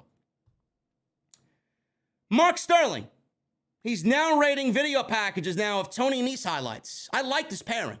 I think Mark Sterling and Tony Nese make a very good pairing, man. I like that. I like that Tony Nese is getting some TV time and getting some sort of direction on TV. It's great. He's so good, is Tony Nese. Eddie Kingston. This did not excite me that... I wanted to like this, but it did not excite me in the way that I expected it to excite me. This match with Eddie Kingston and Danny Garcia, man, it didn't do anything for me. And I don't know if it was how lame duck the match was, or if the crowd was, as silent as they were, taking me out of it, or just a mixture of both. I didn't feel really any excitement towards this match. I think it honestly might be fatigue with the whole Eddie Kingston and Jericho feud. I really just want all of it to come to an end. I feel like it's been rinse and repeat every single week. Not that this was a bad match by any means. I just don't care. I just don't care. And I'm a big Eddie Kingston guy. So everybody here is barred from the building, banned from the building here. And Kingston is brawling with Garcia right at the top, takes the fight outside. He's whipping Garcia into the barricade and into the steel stairs. Kingston missed a charge and collided with the stairs at one point. Garcia took control of the match. He was burying his knees into Kingston's ribs. Kingston came back with some chops. Garcia hit a shoulder to the ribs. So obviously that was the story of the match here for Danny Garcia. So Garcia worked over Kingston in the corner with some forearms, started to bite Eddie Kingston on the top of his head. Kingston came back and went for Garcia's ear, biting his ear. The fight went to the floor again, and Garcia sent Kingston into the ring post. So both guys are in the middle of the ring. They're going blow for blow, exchanging strikes. Kingston went for a suplex, but Garcia countered into an abdominal stretch to work on the ribcage. Kingston tried to counter, but Garcia turned that into a German suplex for a near fall. Garcia then was putting the boots to Kingston in the corner. Garcia charged into a boot, and Kingston followed up with a knee off the middle rope. Kingston went for a DDT. Garcia took him down with a double leg takedown, put on the Boston Crab. Kingston made it to the ropes, but Garcia pulled it back and applied a sharpshooter. Kingston got to the rope again to break the hold. The sharpshooter wasn't even applied for about 3 seconds. Garcia went for another sharpshooter. Kingston kicked out and caught Garcia with a very sloppy enziguri. Half and half suplex from Kingston. He goes for recovery, gets a near fall off the suplex. Garcia avoided a spinning back fist. Kingston caught him with a backdrop suplex and then hit the spinning back fist and a pin, and that was it for Eddie Kingston. 1, 2, 3. He beats Danny Garcia. After the match, Kingston threatened whipping Garcia with his belt, but then got on the microphone and told Garcia that he's going to spare him and that the beating was a message for your boss, Chris Jericho. So there you go. Kingston beats Garcia. When we're going to get this Kingston and Jericho story to end, I don't know. Not really engaged in the overall story because I feel like it should have already come to an end. Tony Schiavone interviewed Toni Storm, Jamie Hayter, and Britt Baker about the Owen Hart Cup women's side of the tournament. Toni Storm took over the promo and promised to win the entire tournament. I'll see Jamie Hayter, she says, in the first round. Britt, I may see you down the road. That may end up being the finals of the tournament. Toni Storm and Britt Baker in the finals of this tournament. Man, Ruby Soho is already qualified for this tournament as well. So we got some competition in this tournament. Toni Storm, Jamie Hayter, Britt Baker, and Ruby Soho all have advanced into the Owen Hart Cup women's tournament. So we got Dax Harwood and Cash Wheeler. Nice vignette here about them meeting in the tournament next week. I liked what we saw here from these two guys. They're both promising to win it. They both promise it will be physical. And a lot of people are claiming that Bret Hart may actually come out and be a part of this thing. But after rumors and news circulated today that WWE signed Bret Hart to a lucrative deal, that may not be in the cards anymore. So we'll talk about that on Off The Sccript this weekend when I go live on Sunday with episode 427. But I did like the vignette, and I'm very much looking forward to that match. That is going to be a banger. That is going to be a certified banger on Dynamite, and I'd actually open up with that. I'd open the show up on Wednesday with that match. Dax versus Cash. Should be awesome. Jade Cargill. She was with Mark Sterling and the baddies at ringside. Kiera Hogan, Red Velvet, and 2 other women that I did not recognize. She defended the TBS title against Marina Shafir in the main event. This was not good at all. It wasn't terrible. This was a lot better than Marina's first match that we saw on Dynamite, where it got little to zero reaction. But my God, man, this was utterly boring. Jade Cargill should not be in something like this. I don't know why we are giving title shots to Marina Shafir, man. She's just not good. There's nothing exciting about her. I said this on Wednesday when we did the thing with Jesse and talked about Shafir's debut. I am so over the MMA shtick. I'm over these shoot fight gimmicks. It don't work. And Marina Shafir has absolutely no personality whatsoever. She's not good for AEW television. I don't want to see her again. This was her one shot. That's it. Goodbye. So Shafir started with some leg kicks, and she was going at Jade with some kicks. Cargill took the advantage with a fallaway slam and a clothesline to the floor. Cargill dominated early. Sterling distracted the referee. Red Velvet and Kiera Hogan were beating on Shafir from the crowd in the baddie section. So we're back in the ring. Cargill got a near fall off of a back suplex. Jade then with the ground to pound offense and posing, kind of taunting Shafir. This allowed Shafir to pick Cargill's leg and lock on a submission hold. Cargill powered out, got another near fall as she went for some offense. We go to commercial. We do a split screen. We're back from commercial. And Cargill had an abdominal stretch on Shafir. She escaped, did Marina, with a hip toss. Shafir went after Cargill's knees and locked on a knee bar.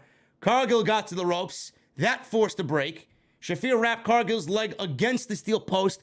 Hip tossed Mark Sterling because I guess everybody wants to get their hands on Mark Sterling, so she took him out on the floor. The baddies in the baddie section distracted Shafir by throwing popcorn at her. So Cargill comes from behind. Shafir's giving them the middle finger. Cargill comes from behind, blindsided her with a massive pump kick. Beautiful. Cargill chokeslammed Shafir on the timekeeper's table. It did not break, and it really did not need to be in the match at all. I don't know why we had that spot in the match. The pump kick was all that you needed there. You didn't need to try and put her through the table, but they tried it anyway, and it didn't break. Cargill then dumped Shafir back into the ring and celebrated with the baddies at ringside. They were fanning her off. Cargill went for a very, very sloppy and arrogant cover by putting her boot on Marina Shafir, making a very lazy cover. Shafir picked her ankle, went for a heel hook. Jade kicked her way out of it with some kicks to the face and freed herself, and then finished Shafir off with Jaded. 1, 2, 3. Jade wins. She's 30-0. The money popped up from the ring posts and balloons fell down from the sky, and they all celebrated as she retains the TBS championship and now goes undefeated at 30-0. It was just another episode of Rampage. Just another episode of Rampage, man. I don't know what it was tonight. Outside the Adam Cole and Ishii match, I did not really care for anything on this show. Same thing with SmackDown, man. A very, very, very uneventful Friday night of wrestling, man. Friday, to be honest with you, Friday is the most boring night of wrestling all week. It really is. SmackDown is complete shit, and Rampage is just a show. It's just 1 hour of television that has no real importance to it. You may get a banger on there once in a while, but I mean, I'm not feeling Rampage in its current format, in its current time slot. I'm not. I need it to be live, and I need it to really pick up there's no energy to it. There's no energy to Rampage. When it was live for the Adam Cole and Adam Page match, it was a great show. This week, not so much. Anyway, guys, we're going to go over the Super Chats in just a second. I appreciate you guys hanging out with me on your Friday night, man. I know Friday night is a tough night. You're probably out. It was beautiful in New York City today. It was 70 degrees. Probably out. Probably watching the NBA playoff games, man. Fuck wrestling podcasts on YouTube. A lot of other shit going on. But I appreciate you guys hanging out with me. Those that were here on this Friday night. Hit that thumbs up, guys. We got 676 likes in the chat. If you guys are in the chat and have not hit the thumbs up, please do so. Helps me out. Helps the video out on YouTube. So hit that thumbs up, man. Let's try for 1,000 likes minimum on today's OTS SmackDown and Rampage post show. Get your Super Chats in, man. We're going to hang out in just a second. Hit that join button. We got 3 new members tonight, man. I appreciate you guys joining the VIP club, becoming a channel member right here on Off The Sccript. Make sure you guys follow me on Twitter at JDfromNY206. That's Twitter and Instagram. And like I said, hit that subscribe button down below and turn on the bell for all notifications. I may today, after the show's over, I actually have to fill out the questionnaire and fill out all the appropriate information, but I will be signing up for post-show Scrum media tickets for the Forbidden Door. I may contemplate, if I get passes, which I should, because I'm an AEW shill, let's be real. If I get passes, I may be making the trip to Chicago in June for Forbidden Door. So if I'm in Chicago, we're doing a meet and greet. Jesse and I are doing a meet and greet. So we'll be doing that, and I'll keep you guys posted on that, man. Should be a great show. Forbidden Door. And all the rumors and all the speculation, man, all these dream matches that could be. The one match I want is Okada versus Bryan. I think we're going to get Okada versus Punk. But if I was to make a choice, I want Okada and Danielson. That's what I want. So we'll see what happens there. I'll keep you guys updated on all of that in Chicago, because I won't be making Vegas, and I want to do an AEW show before All Out. So this seems like the perfect opportunity. Let's get into the Super Chats, man. Start at the top here. Jeremy Harris with a $10 Super Chat. What's happening, JD? How have you been, man? So, funny thing, my brother showed me a picture of Elias and Ezekiel in a picture together. It looks real to me, but don't know for sure. Cheers to a great podcast, man. Jeremy, that was a photoshopped picture of Elias and Ezekiel. I actually posted that same picture on my Twitter. If you look at Ezekiel's right arm in that picture, it does not look like the size of Elias's arm. It's somebody else, man. They doctored the picture and put Ezekiel's head on somebody else's body. Ryan Heisler with a $4.99 Super Chat. Hello, JD. Do you sell food in the venue? I would like a hot pastrami on a Ludwig Kaiser roll with a nice helping of spicy Denzel DeJournette. Thanks. Yes, we got the finest bar food in all the land, bro. Titus and the kitchen. Working overtime as always, man. Flavor Dave with a Canadian $20 Super Chat. Hey, JD, in my opinion, Roman is the best champion since Daniel Bryan at WrestleMania 30. He's had many non-WrestleMania worthy matches, yet none of his WrestleMania matches are WrestleMania worthy except 31 and 37. What do you think the problem is? Quality in his opponent.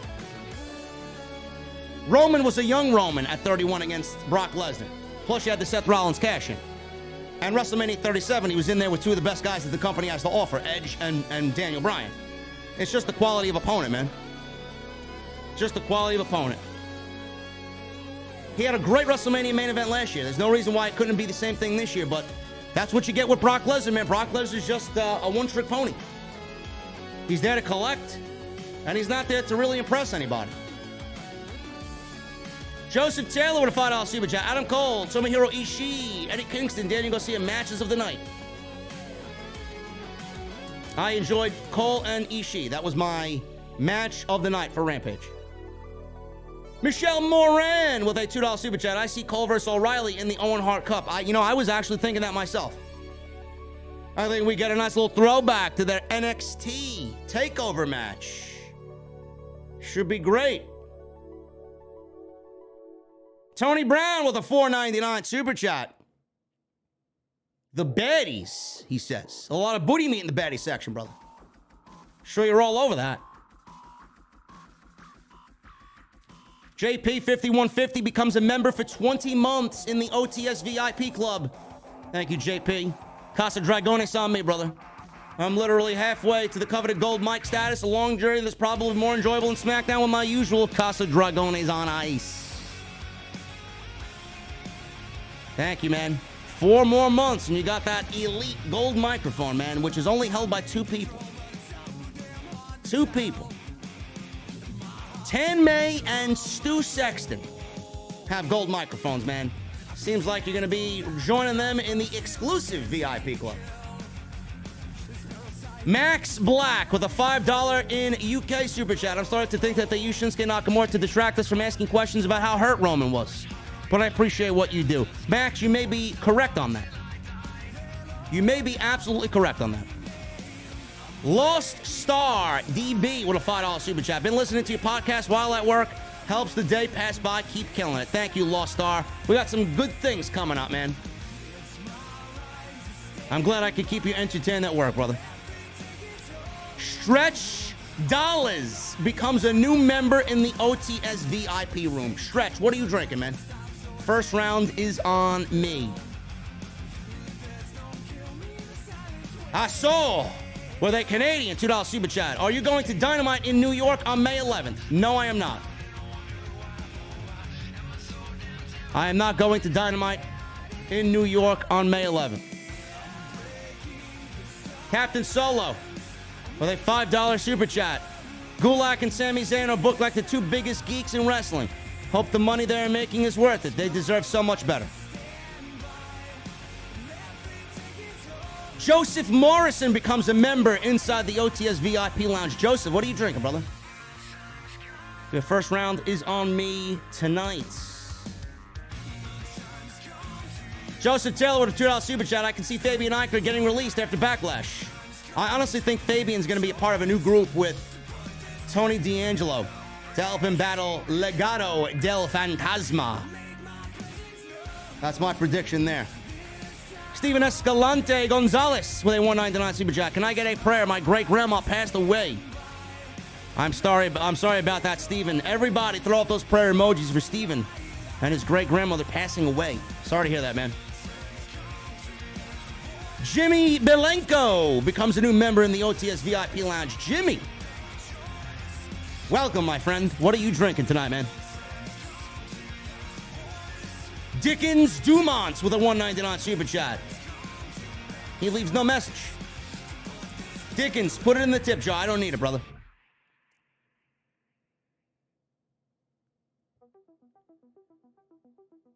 TM or T minus. T minus with a $10 super chat. Was there for Rampage, and I feel like they should not tape Rampage much. The crowd was dead and leaving during the TBS Championship match. Also, Jade had botches that didn't make air because it was taped. I'd love to see the real thing then, man. It did come off a little polished, now that you mention it. And yes, like the crowd was alive for Dynamite, and they were filled. That venue was fucking packed, man. But it looked like they dimmed the lights a little bit for Rampage, and it looked like there were, you know, a lot more empty seats for Rampage. It's a shame. Rampage has to be live, man.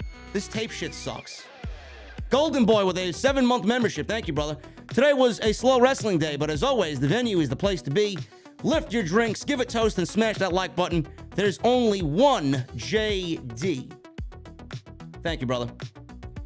Shell John with a $4.99 super chat. What's up, JD? King always. Sorry, I can't comment on the shows. I don't watch SmackDown, and Rampage is in the middle of work. It's all right, bro. That's all right, Shell. As long as you're here. As long as you're here. Thank you for the $5 in super chat. Jimmy Belenko with an Australian-mite $5 super chat. Hey, JD, great job with the live reviews. I finally got a new job, so I was able to become a member. Just letting you know, Discord link expired. New link, I'll post it in the YouTube community section, bro. For all my members, you'll see it in the community section on YouTube. In fact, you know what? Let me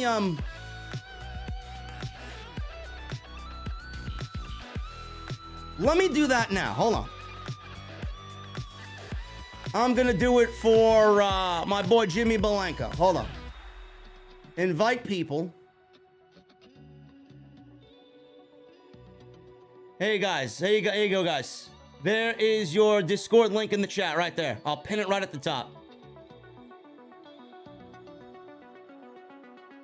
There you go, brother. Best in the world with a $5 super chat. If Cody does not take the Money in the Bank, who would be your second choice? Drew McIntyre. Jamari Davis with a $4.99 super chat. Hi, JD. It's my birthday today. Can I get a shout out on Off The Sccript? Everybody, give me those birthday cake emojis for Jamari Davis. Happy birthday, brother. Riddick's Classic Arcade with a 19-month membership. Getting closer to that gold VIP mic status. You deserve the support, brother. Thank you so much, brother. I appreciate it, man. NBA Youngboy fan with a $1.99 super chat. Who's a bigger WWE shill? Ryan Satin or Booker T? Ryan Satin may be the biggest WWE cocksucker that ever lived. He's got such a punchable face. It's fucking not even funny. Such a bullshit artist, as Ryan said. Eddie Hazard with a 1999 super chat. I was in the crowd in Pittsburgh. We seemed quieter during Rampage because we were exhausted from Dynamite. Plus dark tapings, one of the weakest of tapings Rampage is after Dynamite. Plus couldn't hear backstage promos very well. Yeah, man, that shit sucks, man. I don't really envy you guys at all for any of that, man. That's a long fucking night. You got to sit through Dynamite and then dark tapings and then Rampage. That's a long day, bro. Really. I honestly would have left after Dynamite. That's just me. Thank you, Eddie, with the 20. Best in the world, $5 super chat. Have you seen Brock on the McAfee show? He says today's wrestlers are too worried about spot fests and not about putting asses in seats. I did see that clip, man. You know, Brock has his own problems, man. Brock may not be about spot fests, but Brock really isn't all that imaginative in the ring anymore. Brock does what he does to get by, man, and it's boring. Joseph Morrison with a $5 super chat. I used to be a fan of Kevin Castle, but he's become way too biased towards WWE, and I'm drinking a Jameson. Kevin's been doing this a long time, Joseph. If he is the way he is, he's earned the right to be the way he is, man. He's always treated me with respect, and he's always been very kind to me. Hopefully one of these days, him and I will share a cold beverage. I don't think he drinks, but I'll get him a Shirley Temple. Thank you, Joseph. Brandon James Shea with a $2 super chat. The Mets have a good baseball team in 2022. Yeah, they do. In a typical Met fashion, they'll probably end up collapsing in the middle of the season. That's all I got for you guys tonight, man. That's all I got for you tonight for the SmackDown and AEW Rampage post show right here on Off The Sccript. Again, guys, I'm very excited about the projects that we got coming up, man. I'm going to have my team over at DV8 Designs to continue to add to the venue, man. There are ideas that I got. I'm looking at getting a nice beer garden for the summer. I'm looking at getting a VIP room where we can sit down and go over super chats. It's going to be awesome, man. It's going to be awesome. Taking the podcast production to the next level, man. Seriously. It's going to be awesome. Anyway, guys, I want to thank you all for hanging out with me on this Friday night. I know there were probably other things a lot more entertaining than pro wrestling on your Friday night, but it's always fun to kind of vent and let off some steam in the venue. Follow me on social media at JDfromNY206. It's Twitter and Instagram. Hit that subscribe button down below. Turn on the bell for notifications, guys. I need you to hit the thumbs up, man. Looks like we didn't hit the goal of 1,000, man. Friday nights just fucking suck, man. They're weak. Can we at least get to 800 likes? Let's try and get 800 likes in the live stream chat tonight, man. If you guys are in the chat and have not hit the thumbs up, please do so. Thank you for all the super chats tonight. Thank you for all the new members that have walked through the VIP club, man. I appreciate you guys very much. Follow me on social media at JDfromNY206. We're nearing 40,000 followers on Twitter. Thank you guys for all of your support. Go check out all the other videos that you might have missed on the channel.